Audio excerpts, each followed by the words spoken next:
Abu Ubaidah bin Al-Jarrah.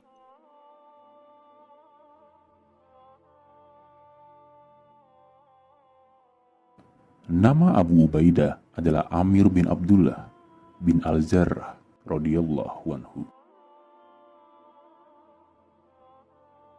Ia lebih dikenal dengan kunyahnya, yakni Abu Ubaidah, dan langsung dinisbatkan ke kakeknya.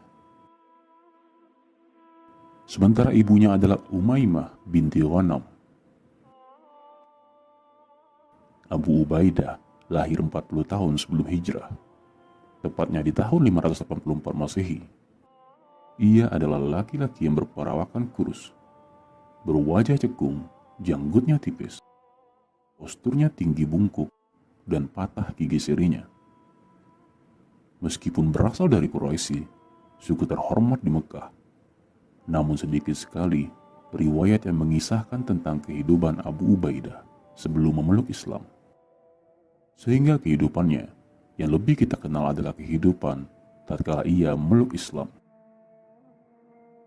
Abu Ubaidah bin Al-Jarrah radhiyallahu anhu adalah salah seorang sahabat yang pertama memeluk Islam. Islamannya hanya beda 1 hari setelah Islamnya Abu Bakar As-Siddiq radhiyallahu anhu. Dan dari dakwah Abu Bakarlah ia memeluk Islam. Kemudian bersama Abdurrahman bin Auf, Utsman bin Mas'un, dan Al-Arqam bin Abil Arqam yang menemui Rasulullah Sallallahu Alaihi Wasallam. Mereka menyampaikan pada Nabi telah menerima kebenaran Islam, dan mereka inilah pondasi kokoh dan pertama dakwah Islam tersebar di kota Mekah. Abu Ubaidah adalah salah seorang dari 10 orang sahabat yang dijamin masuk surga. Ia 2 kali berhijrah, turut serta dalam perang Badar dan perang-perang setelahnya. Saat pelindung kepala Rasulullah bengkok, menghujam hingga mematahkan gigi beliau, Abu Ubaidah lah yang melepaskan helm atau pelindung kepala yang sempit itu dari kepala Rasulullah.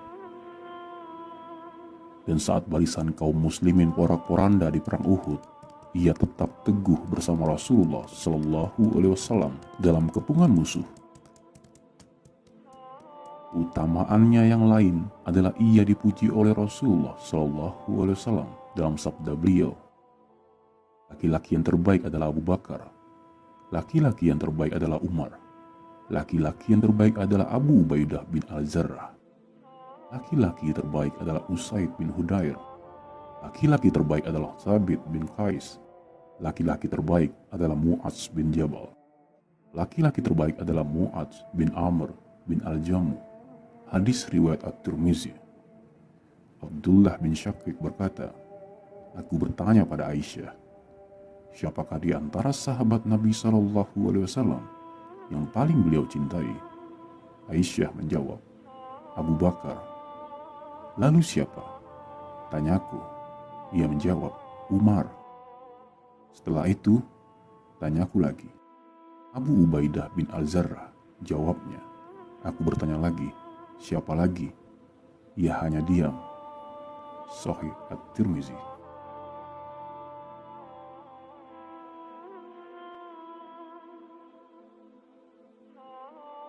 Pada tahun 8 Hijriah, Rasulullah Sallallahu Alaihi Wasallam mengutus Amr bin Al-As menuju Jatus Salasil. Jatus Salasil adalah perang menghadapi Romawi di Syam, di perkampungan Bani Bali. Rasulullah Sallallahu Alaihi Wasallam juga menyertakan Abdullah dan orang-orang kudoah lainnya untuk menemani Amr. Urwah bin Az-Zubair mengatakan, Bani Bali masih dari paman Al-As bin Wail. Saat tiba di sana, ia merasa takut karena jumlah musuh begitu banyak. Amr pun mengirim utusan kepada Rasulullah untuk meminta bala bantuan. Rasulullah mengerahkan generasi awal muhajirin. Berangkatlah Abu Bakar, Umar, dan sejumlah pasukan lainnya dari kalangan muhajirin. Musa bin Uqbah mengatakan, saat mereka tiba, Amr berkata, aku adalah pimpinan kalian, karena aku meminta kepada Rasulullah pasukan bantuan. Orang-orang muhajirin berkata, engkau adalah pimpinan untuk pasukanmu. Sementara Abu Ubaidah adalah pimpinan pasukan muhajirin. Amr kembali berkata, "Kalian ini adalah bala bantuan yang aku minta kepada Rasulullah." Melihat kondisi seperti ini, Abu Ubaidah menunjukkan akhlak yang mulia dan kelembutan karakternya. Ia berkata, "Ketahuilah, hai Amr, Rasulullah Shallallahu Alaihi Wasallam janjikan kepadaku dengan ucapan beliau, kalau kau temui Amr, kalian berdua ditaati, dan jika engkau tidak taat padaku, sungguh aku benar-benar akan menaatimu." Lalu Abu Ubaidah menyerahkan kepemimpinan kepada Amr bin Al-As. Di antara pengaruh besar didikan Rasulullah Shallallahu Alaihi Wasallam pada Abu Ubaidah adalah dalam permasalahan al-wala atau loyal dan al-bara atau tidak loyal. Terdapat kisah dalam masalah ini. Mungkin kisah ini akan sulit diterima dan dibayangkan. Di Perang Badar, Abu Ubaidah bertemu dengan ayahnya di pihak musuh. Abdullah bin Syaud menceritakan, ayah Abu Ubaidah menantang sang anak di Perang Badar. Saat duel itu, Abu Ubaidah berhasil membuat ayahnya terpojok. Saat sang ayah sudah banyak terluka, Abu Ubaidah pun menghabisinya. Turunlah firman Allah berkaitan dengan kejadian ini. Kamu tak akan mendapati kaum yang beriman kepada Allah dan hari akhirat saling berkasih sayang dengan orang-orang yang menentang Allah dan Rasul-Nya, sekalipun orang-orang itu bapak-bapak, atau anak-anak, atau saudara-saudara, ataupun keluarga mereka. Mereka itulah orang-orang yang telah menanamkan keimanan dalam hati mereka dan menguatkan mereka dengan pertolongan yang datang daripadanya, dan dimasukkannya mereka ke dalam surga yang mengalir di bawahnya sungai-sungai. Mereka kekal di dalamnya. Allah ridha terhadap mereka, dan mereka pun merasa puas terhadap limpahan rahmat-Nya. Mereka itulah golongan Allah. Ketahuilah bahwa sesungguhnya Hizbullah atau golongan Allah itu adalah golongan yang beruntung. Quran Surat Al-Mujadilah ayat 22. Diriwayatkan oleh At-Tabrani, Al-Hakim, dan Al-Baihaqi.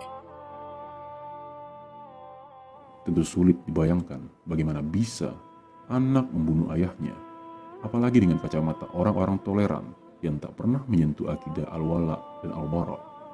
Mereka akan bingung, akan berprasangka, mungkin mereka kecewa dengan agama ini dan orang-orang yang dijadikan teladan dalam agama.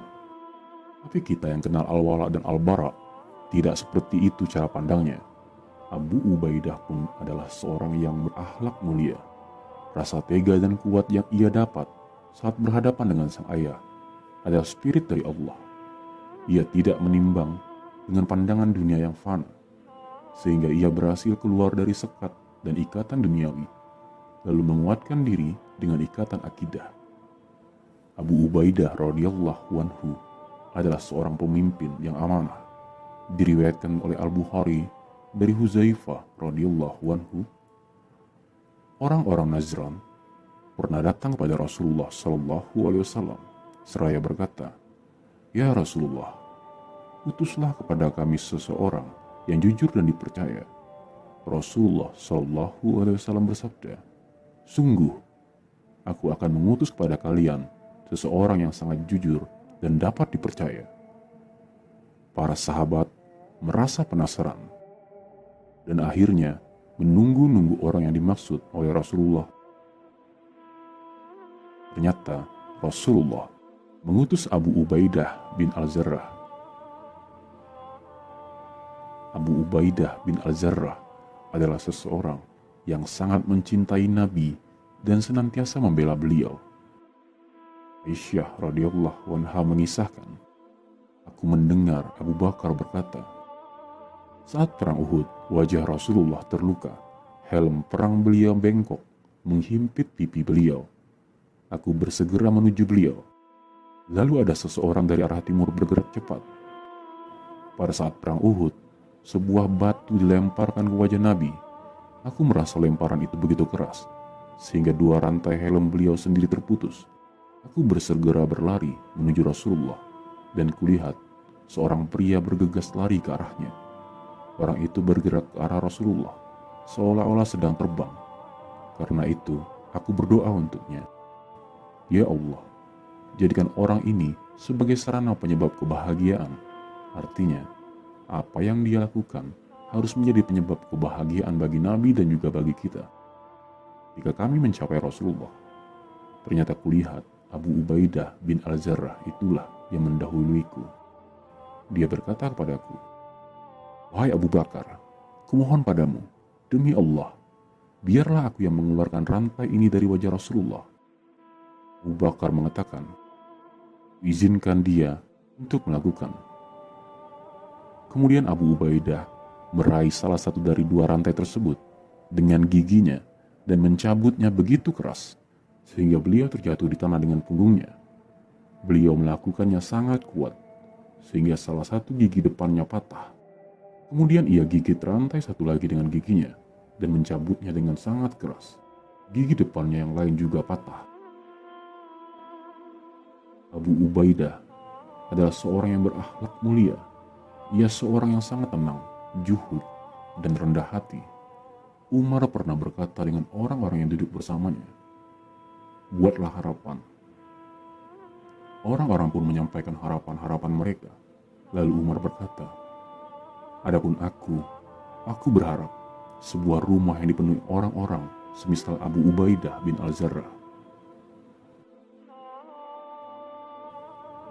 Abu Bakar pernah berkata kepada Abu Ubaidah bin Al-Jarrah, "Kemarilah, biar aku membaiatmu sebagai khalifah." Sungguh, aku mendengar Rasulullah SAW bersabda, "Setiap umat itu memiliki orang yang terpercaya atau amanah, dan engkau adalah orang terpercaya di umat ini." Lalu Abu Ubaidah menanggapi, "Aku tidak akan mengunggulkan diriku dengan orang yang ditunjuk oleh Rasulullah sebagai imam kami." Abu Bakar berkata pada orang-orang yang hadir di Saqifah Bani Sa'idah, "Aku ridho untuk mengurusi urusan kalian, salah satu dari dua orang ini." Maksudnya Umar bin Al-Khattab dan Abu Ubaidah bin Al-Jarrah. Umar bin Khattab berkata, "Aku tidak akan mengubah suatu perkara yang telah diputuskan oleh Abu Ubaidah." Keputusan pertama yang dibuat oleh Umar bin Khattab tatkala menjadi khalifah adalah menunjuk Abu Ubaidah sebagai panglima perang menggantikan Khalid bin Al-Walid. Umar berkata, "Wasiatkan padamu untuk bertakwa kepada Allah yang maha abadi sementara selainnya fana. Dialah yang memberi petunjuk kepada kita, mengeluarkan kita dari kegelapan menuju cahaya. Aku telah menunjukmu menjadi panglima perang menggantikan Khalid bin Walid. Atur mereka sesuai dengan wewenangmu. Jangan kau biarkan kaum muslimin terjerumus dalam kebinasaan dengan semata-mata hanya berharap rampasan perang. Jangan kau posisikan mereka di satu posisi sebelum kau periksa kondisi mereka dan mengetahui tempat yang akan mereka datangi. Jangan kau kirim pasukan kecuali dengan jumlah yang besar. Jangan sampai kau hadapkan kaum muslimin pada kebinasaan. Kalau kau lakukan itu, kau telah menimpakan musibah untukmu, demikian juga untukku. Tundukkan pandanganmu dari dunia dan palingkan hatimu darinya. Waspadalah, jangan sampai engkau binasa seperti binasanya umat-umat sebelummu, padahal engkau telah tahu kekalahan mereka." Saat Umar mencopot jabatan Khalid bin Walid radhiyallahu anhu dari jabatan panglima pasukan, ia menunjuk Abu Ubaidah sebagai suksesornya. Lalu Khalid berkata kepada pasukannya, "Kalian dikirimi seseorang yang terpercaya umat ini." Abu Ubaidah radhiyallahu anhu menanggapi, "Aku mendengar Rasulullah SAW bersabda, Khalid adalah pedang di antara pedang-pedang Allah Azza wa Jalla dan sebaik-baik pemuda di suatu kaum." Hadis riwayat Ahmad. Saat terjadi perbedaan pendapat antara Muhajirin dan Ansar tentang siapa yang memimpin setelah Rasulullah, Abu Ubaidah mengucapkan satu kalimat yang menyatukan. Ia berkata, "Wahai orang-orang Ansar, kalian adalah yang pertama menolong dan membantu. Karena itu, jangan sampai kalian menjadi yang pertama berubah." Penyebab wafatnya Abu Ubaidah bin Al-Jarrah adalah wabah taun yang melanda negeri Syam, tepatnya di masa pemerintahan Umar bin Al-Khattab radhiyallahu anhu. Dan Nabi SAW mengabarkan, siapa yang wafat karena penyakit ini, ia adalah seorang yang syahid. Kemudian ia juga wafat fisabilillah, yang menggabungkan dua keutamaan. Dari Abu Hurairah radhiyallahu anhu, Rasulullah SAW bersabda, menurut kalian, orang yang kalian anggap mati syahid itu seperti apa? Para sahabat menjawab, mereka yang terbunuh dalam jihad. Nabi menanggapi, kalau begitu, pasti sedikit yang syahid di tengah umatku. Para sahabat bertanya, jadi siapa mereka, wahai Rasulullah? Rasulullah menjawab, siapa yang terbunuh saat jihad di jalan Allah adalah syahid. Siapa yang wafat dalam ketaatan kepada Allah, dia syahid. Siapa yang wafat karena taun, dia syahid. Siapa yang wafat karena penyakit yang ada di perutnya, dia syahid. Ibnu Miqsam berkata pada anak Abu Ubaidah, aku bersaksi bahwa ayahmu termasuk dalam hadis ini. Hadis riwayat Muslim. Sejarawan sepakat bahwa Abu Ubaidah wafat karena wabah tahun Amwas di Syam pada tahun 18 Hijriah. Saat Abu Ubaidah dimakamkan, Mu'adz bin Jabal berkhutbah di tengah masyarakat yang hadir. Ia menyebutkan banyak keutamaan Abu Ubaidah dalam khutbahnya. Abu Said Al-Maqbari berkata, saat Abu Ubaidah terinfeksi wabah taun, ia berkata, Mu'adz, imamilah orang sholat. Mu'adz pun mengimami masyarakat. Lalu Abu Ubaidah bin Al-Jarrah wafat. Mu'adz berdiri dan menyampaikan khutbah. Masyarakat sekalian, bertaubatlah kepada Allah dari dosa-dosa yang kalian kerjakan. Karena tidaklah seorang hamba Allah menghadapnya dalam kondisi ia sudah bertaubat, kecuali Allah mewajibkan dirinya sendiri untuk mengampun orang tersebut. Mu'adz melanjutkan, kalian dikejutkan dengan wafatnya seseorang yang aku tak pernah melihat seorang yang paling sedikit kesalahannya, paling baik hatinya, paling jauh dari kejahatan, paling cinta dengan akhirat, paling menginginkan kebaikan untuk masyarakat melebihi dirinya. Doakan dia rahmat, dan mari kita ke tanah lapang untuk menyalatkannya. Demi Allah, kalian tidak akan mendapatkan orang semisalnya lagi. Orang-orang pun berkumpul, dan jenazah Abu Ubaidah dikeluarkan ke tanah lapang. Mu'adz pun maju ke depan mengimami sholat jenazahnya. Mu'adz bin Jabal, Amr bin Al-As, Dahab bin Qais adalah orang-orang yang masuk ke liang kuburnya dan meletakkan jenazah Abu Ubaidah di lahat. Saat tanah sudah menimbun jasad Abu Ubaidah, Mu'adz berkata, Abu Ubaidah, sungguh aku akan memujimu, dan yang kukatakan ini bukanlah dusta. Yang aku khawatir, Allah akan menghukumku. Demi Allah, sungguh engkau adalah orang yang banyak berzikir mengingat Allah, orang yang berjalan di atas bumi dengan rendah hati. Dan apabila orang-orang jahil menyapa mereka, mereka mengucapkan kata-kata yang mengandung keselamatan. Orang yang apabila membelanjakan harta, mereka tidak berlebihan dan tidak pula kikir, dan adalah pembelanjaan itu di tengah-tengah antara yang demikian, orang yang tunduk dan patuh kepada Allah, seorang yang rendah hati, yang menyayangi anak-anak yatim, orang-orang miskin, dan tidak suka dengan orang-orang yang berkhianat dan sombong. Pujian Mu'adz bin Jabal pada Abu Ubaidah ini menunjukkan keutamaan Abu Ubaidah bin Al-Jarrah. Hal ini menunjukkan tingginya kedudukan Abu Ubaidah. Semoga Allah Ta'ala meridhoinya.